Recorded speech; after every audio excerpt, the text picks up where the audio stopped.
Before we go on the model here, numbness of the hand I think is an important thing to discuss of where on the hand. So I'll creep up and then we'll let Don creep up. So there's a couple areas of numbness that can happen, just of uniqueness. These two fingers, these three fingers, and then the back, okay? If you experience numbness within this pinky finger, number one is you don't have carpal tunnel syndrome. You have something else. It can be from the neck, it could be the ulnar nerve, it can be a lot of things, but it's not carpal tunnel syndrome. If you have numbness of these three fingers, you don't have ulnar nerve problems. You have something else. Okay. If you have the back of the hand, again, same applies. You don't have carpal tunnel and you don't have ulnar nerve because this is a radial nerve distribution. Okay. So that's an important talking point because when people come in with numbness, we have to discuss which fingers. And if you look on what are we called, dermatomes? Dermatomes and nerve mapping, and you can look them up on Google if you want. That's basically the only thing Dr. Google is good at. Pictures. What if it's the whole hand? If it's the whole hand, you have multiple nerve distribution patterns, meaning that it's not anywhere below the bicep. Okay, so if you're getting treatment and thinking, oh, maybe it's cubital tunnel or tunnel ligament or carpal tunnel, no, it's not, because it's inclusive of all of them, and you have to trace them back up where they start. And I guess if you have both hands, it's probably in the center. There you go. Okay, very low probability of having both. Good segue. So go ahead and let's show on Bob Norman what's going on. All right then. And we're going to cover, is it disc and stenotic? Yes. Okay. All right, guys. So this here is going to represent the nerves that we're talking about that come down and supply the entire arm, okay? So if we look at Bob's neck here, you'll see that there's these little yellow nerves that come out of his neck. They come through a bony foramen here, like a bony tunnel, and sometimes when there's changes within that bony tunnel and it gets smaller, it compresses on these nerves, okay? And so the representation of this all the way down the arm is this band here. It comes down, supplies upper trap, shoulder, bicep, elbow, all the way into the hand and the fingertips, okay? So if we're only looking down here, sometimes if it's not getting better, we need to trace it back up and make sure it's not coming from here. Second reason being, instead of it just being the tunnel that the nerve's coming out of here, you have discs in between each vertebra in the neck as well. And sometimes when those discs get irritated or there's an injury to them, they can press on these nerves, which you then as well can feel all the way down the arm and into the hand like we're talking about today. Probably wondering what do you do about it now? And, you know, the confusing thing for a lot of people as well, you know, I've been told I have cubital tunnel and my elbow snaps and it hurts when I bend and worse when I sleep, and I was told it was the hand, and now what? You know, so there's common nerve entrapment points, and it's not uncommon for it to be trapped in multiple spots. However, if you get rid of the biggest entrapment spot, the nerve deswells and it slides better. Nerves are supposed to slide, but when they get kind of fat and just irritated, they don't tend to slide very well. And so, Don, how many people have you seen that actually have the compression here of the ulnar nerve? I haven't seen any. So he hasn't seen it. I think I've seen one because they fell on it. How many carpal tunnel patients have you had? I think just one. Just one. Okay. I had, I think, 1, 2, but most people are above. And this is not to say we don't see people with hand numbness. We see them weekly.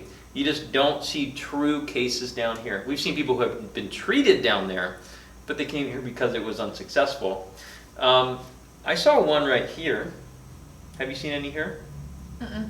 The people who have it here, they tend to really talk about how it hurts to press, that it makes it numb when they lean on it, Mm-hmm. and it sends the click over it. And so they're very convinced it's there, but nerve is one cell. It's gonna make it numb wherever you press, as long as you directly press on the nerve. And the nerve, you can feel it like a little piece of fishing line right there. So it's very exposed, which is why putting the elbow pressure on it is creating it there.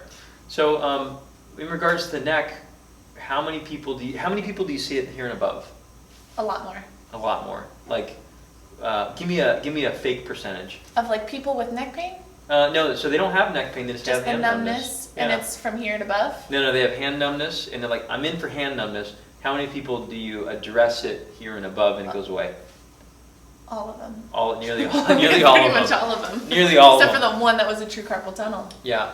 So I guess the point we're trying to make is if it's not going away and you're being treated down here, or you're doing your own self-treatment down there and stretching and so on, then you're missing some super easy ones up here, and we'll show you kind of what we talk about.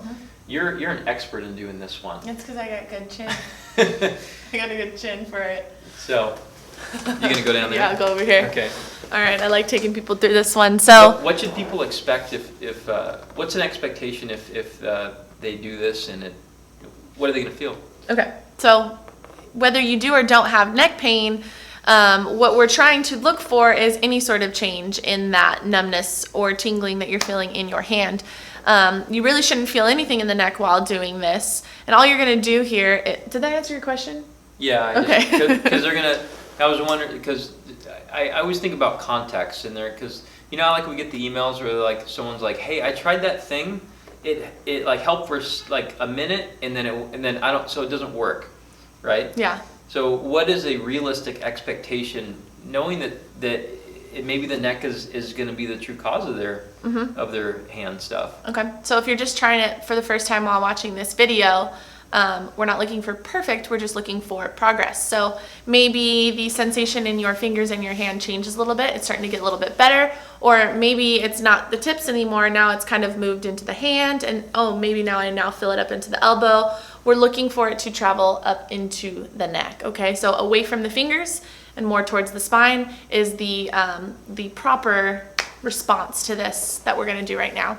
So we call it chin tucks. I say give yourself as many chins as you possibly can. All we're gonna do is tuck the chin like this, okay? I say tuck your chin and people go like this, or sometimes they go up, okay? I want you to go straight back, like you're closing a drawer with the back of your head, and giving yourself as many chins as possible. Hey, okay? is this right? No. Why not? So Seb is leaning forward and backward, like that. Stay nice and stable here. Sit up nice and straight, shoulders down and back. Tuck, and come back to neutral. Tuck, come back to neutral. Trying to see if you're doing it correctly. So it's just the back end? Yeah, just this. It seems super silly, you guys. It's like, well, I'm not doing anything with my hand. Okay, well, just give it a try first. Do 20, 30 reps. See if it does anything for you. Maybe shoot for 50 of them. See if it does anything for you. If it's making any sort of change, any sort of good change, again, closer to the spine, or the sensation is coming back a little bit more, do more of them is what we're going to say. Yeah. And this is like, I'll show you another one which works a lot of times, but keep in mind, this is step one. This is just ways to reduce a problem, but these things don't get like this on accident unless you fell. You know, usually people are kind of prone to this if they don't have good support in their body. And if it's coming from the neck, they don't have good support in their neck, and their shoulder is usually, sometimes they'll have a past labral tear or past shoulder impact. And it sets it up for this problem, and it will keep coming back if you only did this one step. You have to build support, and you have to build strength, you have to just generally good habits, good hygiene for the area. And we have resources on that too. Okay, the one I like is called Bakody sign. And so say I had some tingling into this hand a little bit. It's not uncommon when people come in, they say, you know what, it hurts or it's numb like almost all day. By the way, it's really good if it fluctuates. If it's consistently numb, you might not even have any change on these things because that's further progressed. And also too, if your finger's stuck like this, you need to go see somebody. If you're having trouble with buttons and things like that, progressive motor loss of the hand, those are bigger problems. You really should be seeing somebody. But this is called Bakody sign. This feels better, nearly immediately. Sometimes people do this with their hand. They kind of hang out on top, like they go like this because they're not convinced, or they need to feel it. Because a lot of times people won't feel if there's a change unless it's a feel thing. It's not a pain thing always. It's a feel thing. And so you just put them up here and they're just like, huh, well, that's better. Well, it came back. Okay, so do this more. There's nothing wrong with doing it more. Using symptoms and numbness and pain as an asset to you is actually it's a very easy thing when you think about it. Your body's telling you what doesn't work, so you do what works, and you do more of it until it goes away, and then you build support so you can do anything. It's not like you have to walk around with your hand like this all the time. But something like that you just do throughout the day, and it usually works pretty well. And then we build the supports. what does building supports look like? What's step 2? Because I think we're alluding to it, but we should just at least talk about it. Step number 2 is building support around the area that was causing your complaint in the first place. So we may take the whole arm into consideration because that is what it's affected, but if we find that it's coming from your neck, we need to build support around here. We need to strengthen around the neck. We need to strengthen what's below it, the shoulders, the shoulder blades, the mid-back, the core. Everything from here up is what's going to support here. So we need to take the whole body into account to build a support system going forward. Yeah, yeah. There was someone that came in the other day with this, that they, there's easy things like patching the hole in their like, he was strong, he's a strong guy. And I was like, okay, so do you press something? You doing presses? He's like, yeah. Are you pulling something? Yeah. Do you squat? Yes. Do you hinge? You deadlift? No, I haven't done that in a long time. Sometimes just patching in an easy exercise or a movement, I know it's farther away and it kind of seems, I'm here for my shoulder and my hand, why would I deadlift? Well, because the body is one big unit, and if you have problems pushing, I'm sure a lot of people have found that problems bench pressing are quickly resolved with a lot of pulling movements in the same plane. All of a sudden the pressing gets better. The same thing happens further away, like with squatting, hinging, and carries too. So sometimes just building some resiliency around the rest of the body is pretty easy, but it's not the first thing we jump through. We want to do these kind of things first, build basic supports of corrective exercises, and then go on into the more extreme things. Yeah, absolutely. So we are going to meet you if you're looking for us. Again, locally world famous. Sign does not say that outside, but we should start doing a Google thing. We should make it so when you Google locally world famous chiropractors, it comes up. So go ahead and subscribe to our channel. Little link is in the corner over there somewhere. It's red and there's a P. Go ahead and search on there we have various videos on hand numbness. I know there's one that's ulnar nerve exercises, which is a pretty good one. That one's popular. And it goes over the 5 passive care exercises that you can do.